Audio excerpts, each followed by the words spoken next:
সুধী দর্শক, শুরুতেই শিরোনাম। দুধের শিশুর কান্নায় ভারী হয়ে উঠেছে খুলনার আকাশ বাতাস। খুলনা শেখবাড়ির ইট এবং রড নিতে পারায় ছিন্নমূলের মানুষের চোখে মুখে আনন্দের ছাপ। খুলনা সদর থানা 24 নম্বর ওয়ার্ড যুব অধিকার পরিষদের আহ্বায়ক আসাদুজ্জামান মিথুনকে কুপিয়ে মারাত্মক জখম করেছে দুর্বৃত্তরা। 10,000 পিস অ্যাবা সহ একজন রোহিঙ্গা সোনাডাঙ্গা মডেল থানা পুলিশের হাতে আটক। ইসলামী আন্দোলন বাংলাদেশের খুলনা মহানগর ও জেলা সম্মেলন অনুষ্ঠিত হয়েছে। এতক্ষণ শুনছিলেন শিরোনাম, এইবার থাকছে বিস্তারিত। সারাদিনের সব খবরে স্বাগত জানাচ্ছি আমি আশরাফ রিপু।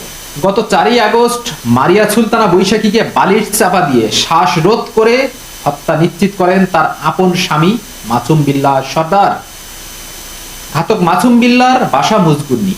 শ্বাসরোধ করে বৈশাখীর মৃত্যু নিশ্চিত করে বৈকালী 8 দিন হাসপাতালে নিয়ে নাটক সাজিয়ে বৈশাখীর বাবা মাকে বার্তা পাঠান ঘাতক মাসুম বিল্লাহ। আমরা সকালবেলা ফোন পেয়ে গেছি যে আমাদের কাছে ফোন আইছে যে তোমাদের মেয়ে অসুস্থ, তোমরা 8 দিন হাসপাতালে আসো একটা চাদর নিয়ে আসো। তখন আমরা হাসপাতালে একটা চাদর নিয়ে চলে গেছি। যাওয়ার পর যাই শুনি আমাদের মেয়ে হাসপাতালে। তখন হাসপাতালের ডাক্তার বলে আপনাদের মেয়ে আরো 2-3 ঘন্টা আগে মারা গেছে। তখন আমরা মেয়ে বললাম যে আমাদের তো এখন বাপ বলিছে, কয়েক আপনাদের কখন বলিছে? বলিছে আমাদের 9:30টার সময় বলিছে, আপনাদের মেয়ে তো আরো অন্তত 3-4 আগে মারা গেছে। তখন কলাম মাসুম তুই তো মারিস, তুই হলো খুনি। মাসুম সেই সময় রিয়েক্ট করে বলে আমারে কয় এ তুই চুপ কর, তুই কি জানিস? আমি বলছি এ মাসুম তুই মারিস, তুই ছাড়া কেউ এই কাজ করতে পারে না। তখন বৈশাখীর বাবা মা হাসপাতালে পৌঁছালে কর্তব্যরত চিকিৎসক বৈশাখীকে মৃত অবস্থায় হাসপাতালে নিয়ে এসেছে বলে তথ্য নিশ্চিত করে। বৈশাখীর মা ঘাতক মাসুমের কাছে কারণ জানতে চাইলে মাসুম চরমভাবে খারাপ আচরণ করেন বৈশাখীর মায়ের সাথে এবং বৈশাখীকে 8 দিন হাসপাতালে রেখে চপট দেন ঘাতক মাসুম বিল্লাহ। দেখেন আপনারা একটু দেখেন, যখন মেয়ে বাসায় নিয়ে আইছি দাফন দেওয়ার জন্য, আপনার পোস্টমর্টমের জন্য, জামাই যদি খুনি না হবে সে কেন আসেনি? কেন তার বউ সে তার ছেলে নিয়ে আইছি, সে কেন তার বর দাহ করতে আসেনি? সে কেন তার বর মৃত্যুর জানাজা পড়তে আসেনি? সে কেনই আসলো না? সে কিছুই জান করিনি, সে জান কোনো কিছুই করলো না। তাহলে তাই বলেন, আপনারা বলেন, এই যে বাচ্চা, এই বাচ্চা রেখে তার মা মেরে ফেলাইছে, তার বাপ মেরে ফেলাইছে। ও মা দাঁড়াবো শোনা পাখি, আপনারা বলেন এই বাচ্চা এই ওর বাপ কি করে না এসে পারলো? ও তো খুনি না, তা খুনি না হলো পলাই কেন রয়েছে? ও কেন পলালো? আমরা ওর ফাঁসি চাই, ওর ফাঁসি চাই আমরা। ওর শাশুড়ি আসেনি, ওর যা ভাসুর কেউ আসেনি, আমার বাচ্চারা দেখছি কেউ আসেনি। আমরা ওর বিচার চাই, ওর ফাঁসি চাই আমরা। বৈশাখী এবং মাসুম বিল্লাহর বিয়ে হয়েছে 2.5 বছর। 14 মাসের ফুটফুটে একটি ছেলে সন্তান রয়েছে ঘাতক মাসুমের। বৈশাখীকে হত্যা করে লাপাত্তা মাসুম বিল্লাহ। এদিকে দুধের শিশুর মা হারানো কান্নায় ভারী হয়ে উঠেছে খুলনার আকাশ বাতাস। ঘাতক মাসুমের গ্রেপ্তার এবং ফাঁসির দাবিতে মানববন্ধন করেছে এলাকাবাসী।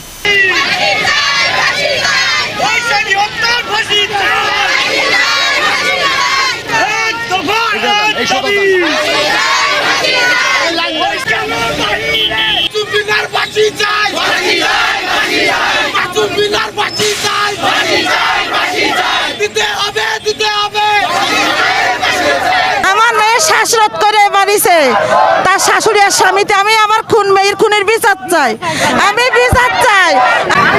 5 ফেব্রুয়ারি রাতে বুলডোজার দিয়ে গুড়িয়ে দেওয়া হয়েছে স্বৈরাচারের আস্তানা খ্যাত ময়লাপোতা মোড়ে শেখবাড়ি। 5 আগস্টের আগে এই বাড়িতে বসে খুলনা শহরের সকল অপরাধ নিয়ন্ত্রণ করা হইতো বলে জানিয়েছে এলাকাবাসী। বর্তমান অবস্থা একটু দেখে আসা যাক শেখবাড়ি।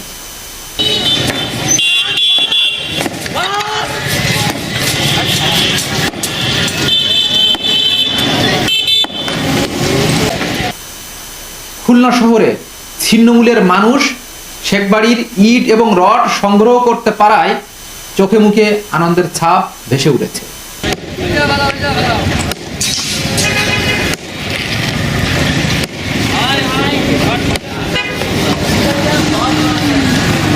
দুর্দান্ত প্রতাপ ছিল একসময় এই ভবনে।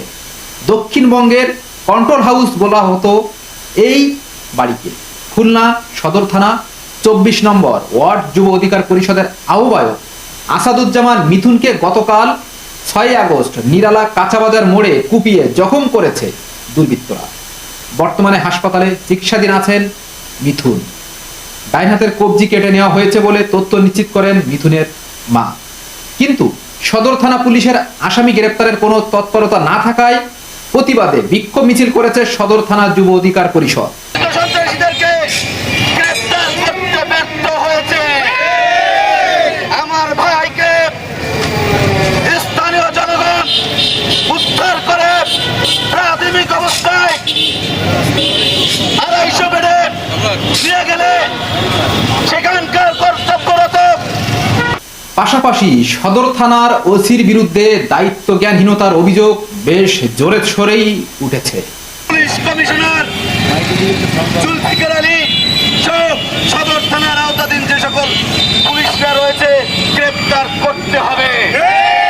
অন্যথায় ছাত্র জনতা আইন হাতে তুলে নিয়ে রক্তের বদলে রক্ত নিয়ে এই খুলনাকে পবিত্র করে ছাড়বে। আমার ভাইয়ের রক্তকে বিপদে যেতে দেব না।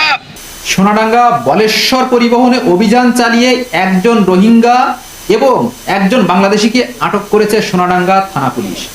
তাদের গতিবিধি সন্দেহ হইলে তাদের দেহ তল্লাশি করা হয়। দেহ তল্লাশিতে যা মিলেছে তাতে সকলের চোখ চড়কগাছ হওয়ার উপক্রম।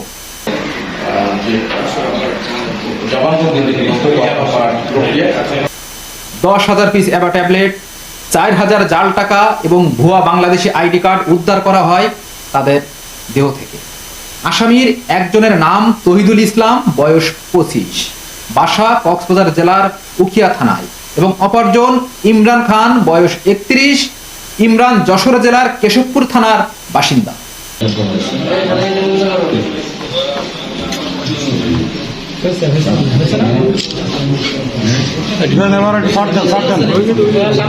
আসামিদ্বয়ের বিরুদ্ধে সোনাডাঙ্গা থানায় মাদকদ্রব্য আইনে মামলার কার্যক্রম প্রক্রিয়াধীন রয়েছে।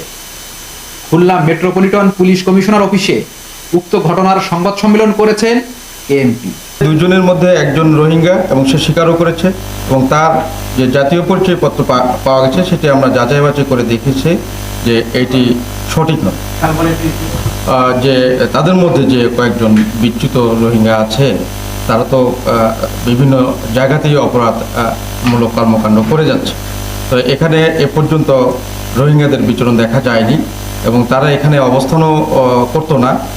তাদের গন্তব্যস্থল ছিল যশোর, এবং সেই হিসাবে অ্যাকচুয়ালি এই রোহিঙ্গা যে অপরাধী চক্র আছে বা অপরাধী সদস্য আছে সে খুলনায় অবস্থান করতো বা খুলনায় তার অপরাধমূলক কর্মকাণ্ড করতো,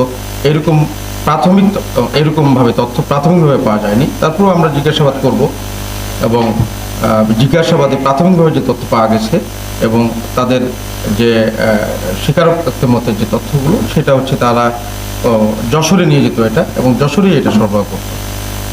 এদিকে খুলনা পাওয়ার হাউস মোড়ে ইসলামী আন্দোলন বাংলাদেশের খুলনা মহানগর ও জেলার সম্মেলন অনুষ্ঠিত হয়েছে।